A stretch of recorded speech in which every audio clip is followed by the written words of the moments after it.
Halo sahabat Alkitab, saya Pendeta Obertina Johannes dari Gereja Kristen Pasundan. Saya bekerja juga paruh waktu di Women Crisis Center Pasundan Durebang yang melayani memberikan bantuan dan pendampingan bagi para korban kekerasan berbasis gender. Saat ini saya ingin bicara tentang perempuan, anak, dan trauma.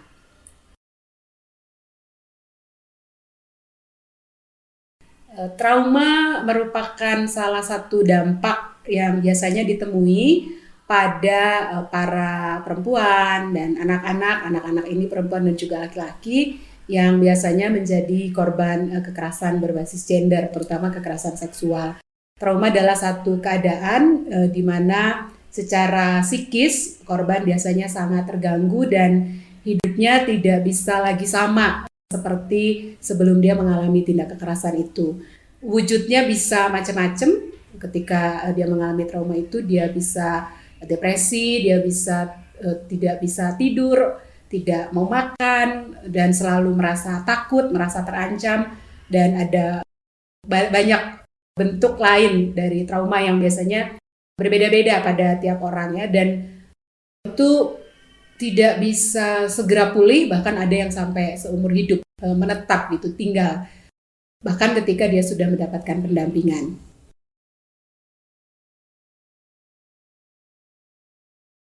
Jadi anak-anak laki dan perempuan dan juga perempuan adalah kelompok yang rentan menjadi korban kekerasan berbasis gender, khususnya kekerasan seksual, karena kita tahu akar dari kekerasan berbasis gender adalah relasi kuasa yang timpang, yaitu ketika ada satu kelompok atau satu orang yang punya kekuasaan, power lebih banyak daripada orang lain, sehingga dia menjadi dominan. Nah, perempuan dan anak-anak pada masyarakat kita itu seringkali adalah kelompok yang tidak punya power, yang tidak punya kekuasaan gitu ya, sehingga sangat rentan menjadi korban kekerasan. Nah, pada kekerasan berbasis gender, khususnya kekerasan seksual, akar yang tadi itu, yang power relation yang timpang itu juga ditambah dengan objektifikasi tubuh dan seksualitas perempuan dan anak-anak. Karena dua hal ini, maka anak-anak dan perempuan sangat rapuh, sangat rentan untuk menjadi korban. Dan itu sangat kelihatan pada banyak kasus yang kami tangani, di mana relasi kuasa itu jelas gitu ya, kelihatan. Misalnya kalau di sekolah yang jadi pelaku adalah guru gitu, yang jadi korbannya anak-anak ya, atau di rumah yang jadi pelaku adalah suami ayah ya, yang punya kekuasaan yang besar, lalu jadi korbannya perempuan dan anak-anak. Atau di tempat kerja, biasanya pelakunya adalah orang-orang yang punya jabatan lebih tinggi, atasan gitu ya, dan korbannya adalah yang punya jabatan lebih rendah. Di institusi agama juga gitu.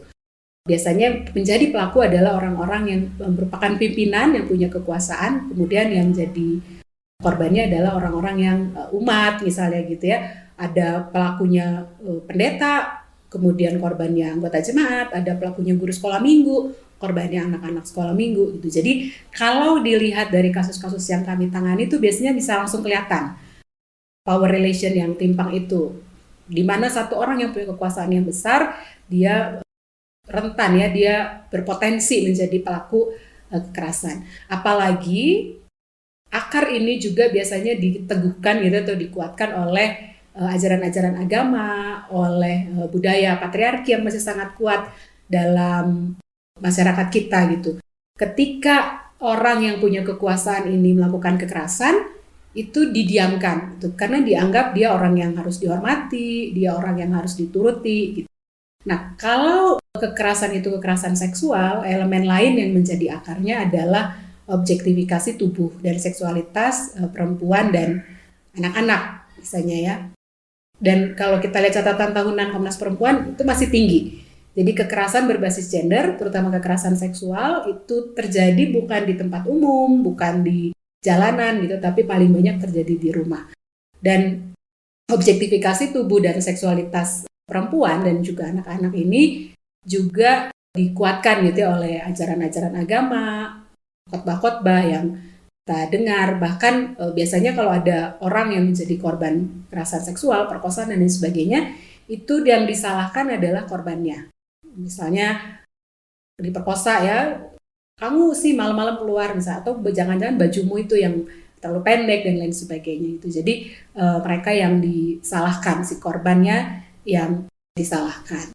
Nah, anak-anak, perempuan yang menjadi korban kekerasan berbasis gender, mereka cenderung diam, tidak mau melapor, tidak mencari bantuan, karena tadi mereka ada pada posisi yang powerless, yang tidak punya kuasa, tapi juga ajaran agama itu membungkam mereka. Misalnya pada kasus-kasus kekerasan seksual, insest, anak-anak yang dilecehkan, diperkosa oleh orang dewasa, laki-laki di dalam rumah mereka, itu mereka tidak mau melapor, enggan untuk melapor karena diajar bahwa mereka harus menghormati orang yang lebih tua, menghormati ayah dan ibu gitu ya, nggak boleh membawa aib untuk ayah dan ibu. Karena itu kekerasan seksual yang terjadi di dalam rumah itu biasanya didiamkan selama bertahun-tahun. Nanti baru muncul ketika ada akibatnya, misalnya kehamilan tidak diinginkan gitu, atau trauma yang sangat luar biasa, baru orang berani cari bantuan. Tapi kalau dua hal itu tidak muncul, biasanya didiamkan. Atau kalau misalnya dia perempuan ya, menjadi korban KDRT, korban pemerkosaan dalam perkawinan atau marital rape, itu dinasihatinya dengan ayat-ayat Alkitab juga gitu, yang Efesus pasal 5 itu, hai istri-istri tunduklah kepada suamimu gitu ya, seperti kepada Tuhan. Jadi teks-teks Alkitab seringkali dipakai untuk membungkam kelompok yang rentan ini, perempuan dan juga anak-anak laki-laki dan perempuan.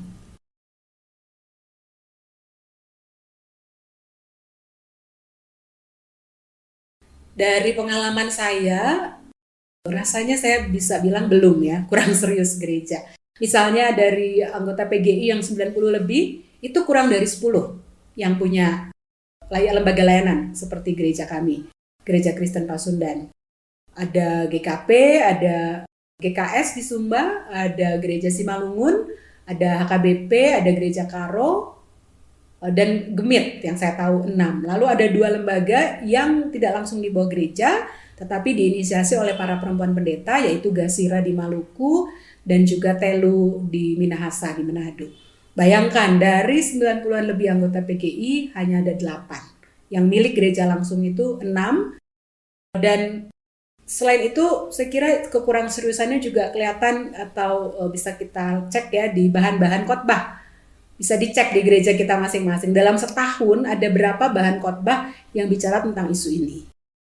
Bahkan pada hari-hari di mana secara internasional kita melakukan kampanye untuk penyadaran. Misalnya bulan Maret.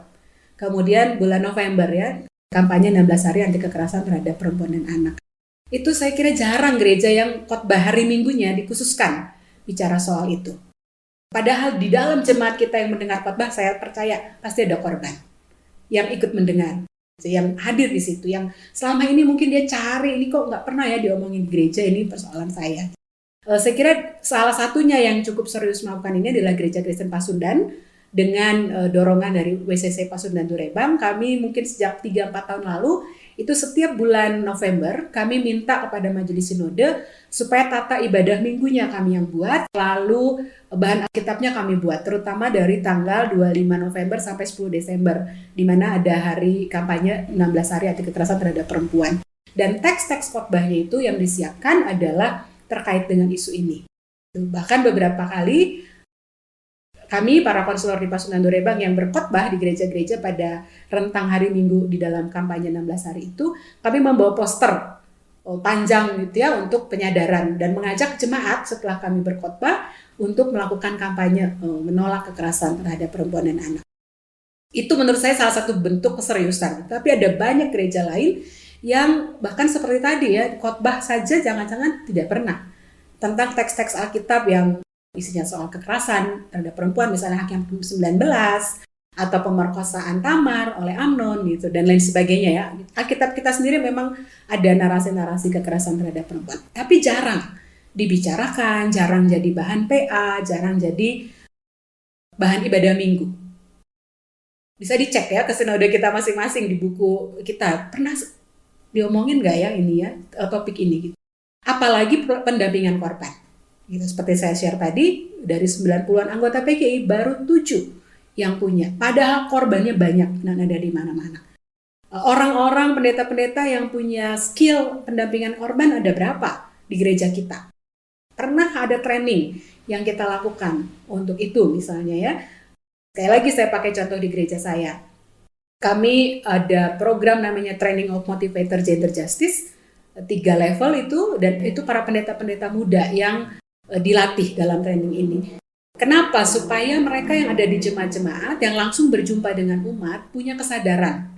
Minimal mereka tidak mereviktimisasi korban. Itu seperti tadi ya, ketika ada korban KDRT yang dipukuli, misalnya ada yang dilecehkan datang kepada pendeta, minimal pendeta tidak pakai ayat-ayat Alkitab tadi untuk mengatakan ini salah kamu. Ini pasti karena kamu yang membuat hal ini terjadi dan sebagainya begitu. Dan itu menurut saya salah satu bentuk keseriusan, contohnya ya, Gereja Kristen Pasundan untuk melakukan upaya-upaya penghapusan kekerasan dan juga pendampingan korban. Tapi ada banyak gereja lain yang ini isu yang jauh, yang sepertinya tidak masuk gitu ya dalam bahan-bahan yang harus menjadi bahan pengajaran. Atau misalnya di bahan katekisasi. Apakah ke katekisasi umum maupun katekisasi pernikahan? Dibicarakan juga topik-topik ini. Gitu. Dan karena itu menurut saya masih kurang serius ya gereja-gereja di Indonesia melakukan usaha-usaha untuk pendampingan kepada korban kekerasan berbasis gender maupun apalagi penyadaran gitu ya, edukasi publik itu masih kuat. Meskipun PGI saya kira sudah melakukan cukup banyak terkait dengan ini, terutama untuk edukasi publik, tetapi gereja-gereja rasanya ya dari pengalaman saya masih kurang serius.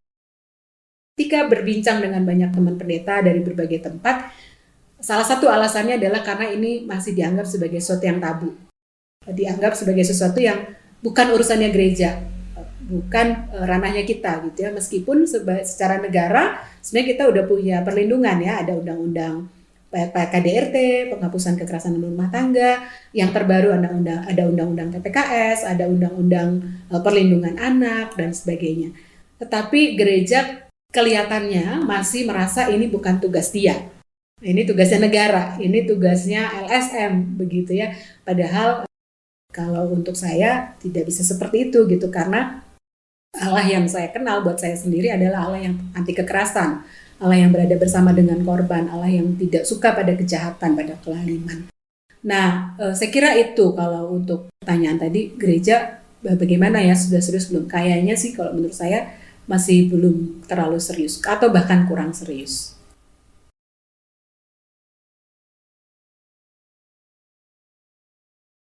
Saya kira pertama-tama kita harus akui dulu bahwa gereja belum jadi ruang aman. Karena ada banyak kasus kekerasan berbasis gender terhadap perempuan, anak-anak yang terjadi di gereja atau terjadi di luar gereja, tetapi ketika dibawa ke gereja dan mencari bantuan, gereja tidak memberi respon gitu ya, belum jadi tempat di mana para korban merasa aman bisa mendapatkan bantuan dan pendampingan. Ini saya kira harus diakui dulu, harus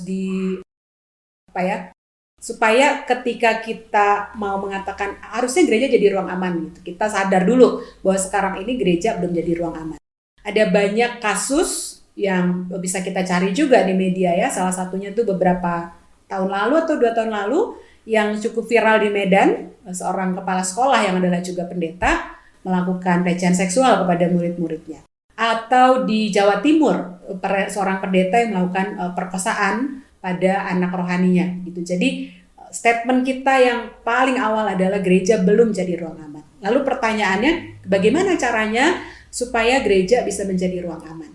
Yang pertama menurut saya harus disadari dulu adanya akar kekerasan berbasis gender yang tadi itu ya. Dan gereja ternyata punya andil juga di situ. Misalnya dengan cara khotbah-khotbah yang terus-menerus melanggengkan bahwa istri-istri harus tunduk kepada suami, tugas istri adalah melayani suami, anak-anak harus tunduk kepada orang tua atau orang yang lebih tua secara buta dan sebagainya, tidak diajar kritis gitu. Jadi sebelum gereja melakukan upaya-upaya untuk melakukan pendampingan, misalnya membuat gereja menjadi ruang aman, gereja menurut saya perlu belajar dulu mengenali adakah akar itu juga di gereja. dicari begitu ya, supaya kita tahu bagaimana caranya akarnya ini dulu diintervensi, diadvokasi. Nah, salah satu yang bisa dikerjakan oleh gereja adalah untuk mengcounter akar itu tadi ya, membaca Alkitab secara baru, membaca Alkitab dari perspektif korban.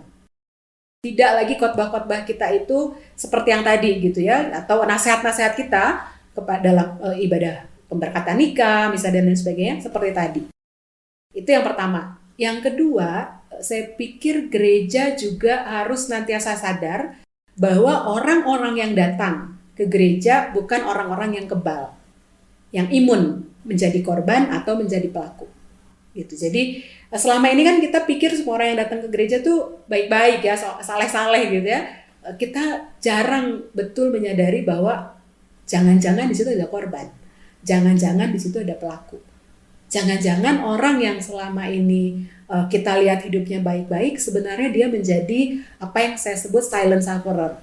Orang-orang yang dalam hidupnya terus-menerus menjadi korban kekerasan berbasis gender. Ketika kami melakukan pendampingan, itu cerita-cerita korban KDRT tidak pernah sehari dua hari terjadinya. Biasanya lama, sudah bertahun-tahun ya, dan itu didiamkan. Jadi itu yang kedua, gereja menurut saya harus senantiasa sadar bahwa orang-orang yang ada di dalam gereja itu bukan orang-orang yang kebal, yang imun untuk menjadi korban maupun menjadi pelaku. Nah yang ketiga, untuk menciptakan ruang yang aman, gereja harus terus-menerus juga mengedukasi dirinya. Belajar gitu ya dari hal-hal lain di luar gereja tentang apa itu kekerasan berbasis gender, bentuknya apa, jenisnya apa. PA-PA kita misalnya tidak cukup lagi hanya membaca Alkitab. Tadi saya ajak ya, kita pernahkah PA tentang Tamar yang diperkosa Amnon?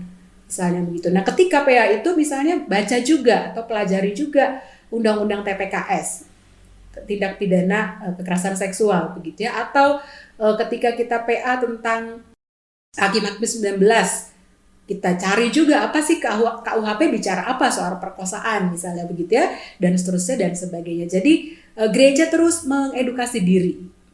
Tidak cukup hanya dengan pengetahuan Alkitab, tapi juga dengan pengetahuan-pengetahuan lain, misalnya hukum-hukum yang melindungi, atau tadi apa sih dampaknya ketika seorang menjadi korban kekerasan berbasis gender, kekerasan seksual misalnya, itu kan dampaknya seluruh dimensi hidupnya, fisik, dia bisa rusak alat-alat reproduksinya, psikis dia mengalami trauma, secara seksual juga ada dampak-dampak ikutan yang bisa merugikan dia seumur hidup, secara spiritual juga dia bisa kehilangan kepercayaan kepada Tuhan karena terus-menerus menjadi korban, berdoa minta tolong tapi Tuhan tidak jawab ya. Ini pada kasus-kasus incest biasanya itu anak-anak yang menjadi korban incest, salah satu dampaknya adalah secara spiritual dia kehilangan kepercayaan kepada Tuhan.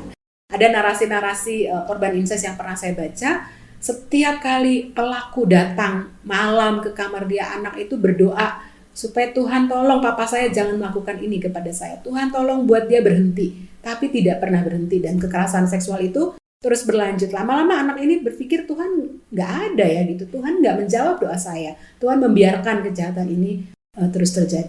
Hal-hal seperti itu menurut saya perlu gereja belajar.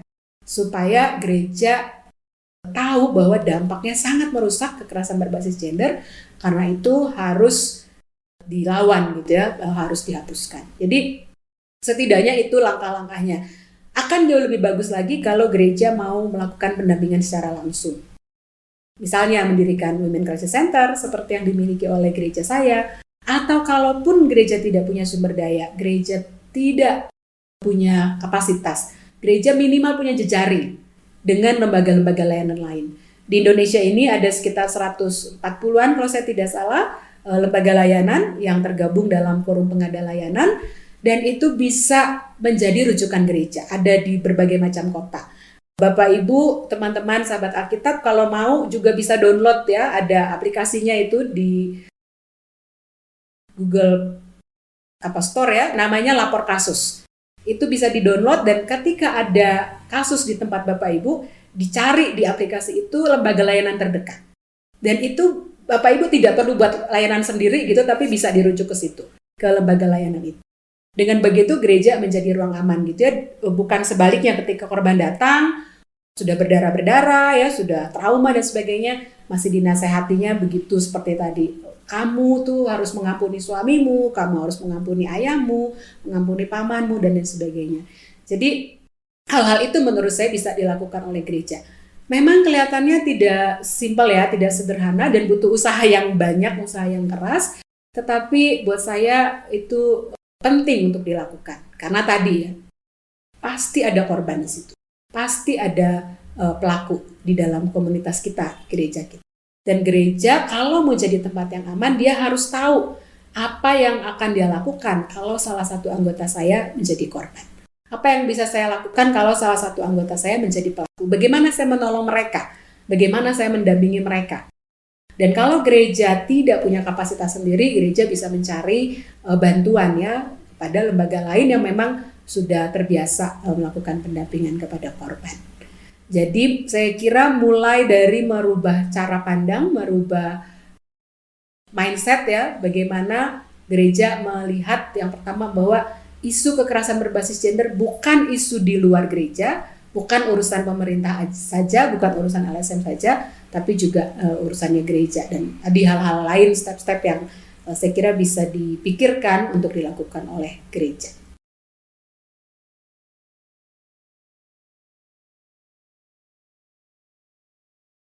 Jadi yang pertama, menurut saya pemahaman yang harus dimiliki adalah bahwa kekerasan apapun itu ya bentuknya, apalagi kekerasan berbasis gender dan kekerasan seksual adalah realita yang ada di tengah-tengah kita semua, bukan sesuatu yang hanya terjadi di film gitu ya, hanya terjadi di sinetron. Yang kedua, bahwa kekerasan berbasis gender, kekerasan seksual adalah buat saya itu sebuah dosa, itu adalah hal yang tidak disukai oleh Allah, hal yang dibenci oleh Allah. Dan karena itu umat Kristen terpanggil untuk meresponnya dengan signifikan. Bagaimana caranya meresponnya? Yang pertama, belajar untuk tidak menjadi pelaku. Terus-menerus mengedukasi diri tentang bentuk-bentuknya dan lain sebagainya, cari tahu, buat training, buat webinar, PA dengan bahan-bahan yang tadi saya sebut, supaya kita tahu apa itu kekerasan berbasis gender, kekerasan terhadap perempuan dan anak, dampaknya dan lain sebagainya, dan kita jadi tahu juga bagaimana kita mau melawan itu. Gitu. Nah, kemudian yang berikutnya, tadi kan pemahaman ya dan langkah konkret apa? Langkah konkret yang bisa dilakukan menurut saya oleh gereja, oleh orang Kristen di Indonesia adalah mulai dengan tidak merevictimisasi korban. Kalau kita sudah punya pengetahuan, kita sudah mengedukasi diri, sudah tahu, oh ini bentuknya ternyata siul perempuan itu kekerasan berbasis gender ya gitu. Oh ternyata memegang seseorang dan dia tidak suka itu kekerasan berbasis gender ya gitu. Dan sebagainya dan seterusnya, ada banyak sekali bentuknya. Setelah kita tahu, kita belajar untuk tidak melakukan itu. Kita belajar untuk mengingatkan orang lain untuk tidak melakukan itu. Karena itu sesuatu yang dosa tadi saya bilang, itu sesuatu yang bertentangan dengan kehendak Allah. Atau ketika ada orang yang menjadi korban, kita tidak mengatakan itu salahmu, itu karena kamu tidak taat kepada suamimu dan sebagainya dan seterusnya gitu. Jadi ketika kita mengenali apa itu kekerasan berbasis gender dan kita tahu dia bertentangan dengan kehendak Allah, dia adalah sebuah kejahatan di mata Allah, kita belajar untuk tidak melakukannya, tapi pada saat yang sama juga menolong orang lain di sekitar kita, baik itu yang menjadi pelaku maupun yang menjadi korban, untuk disintas ya, diangkat gitu dari situasi yang penuh kekerasan itu. Memang kelihatannya sederhana kalau dalam kalimat-kalimat, tetapi dalam prakteknya itu sesuatu yang berat, sesuatu yang susah. Karena sudah tertanam cukup dalam di dalam pikiran kita, di dalam cara kita hidup setiap hari gitu ya.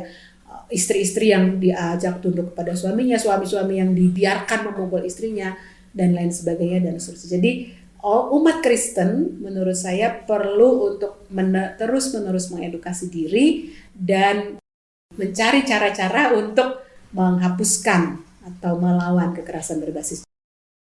Kekerasan berbasis gender adalah kejahatan terhadap kemanusiaan, Dan karena itu gereja-gereja harus merespon secara signifikan dan dengan berpihak pada korban dan menjadikan gereja sebagai ruang aman serta tempat di mana para korban dapat mencari bantuan, mencari pendampingan dan pertolongan. Dan dengan begitu, menurut saya gereja-gereja sedang menjadi rekan Allah untuk mendatangkan keadilan di tengah-tengah dunia ini.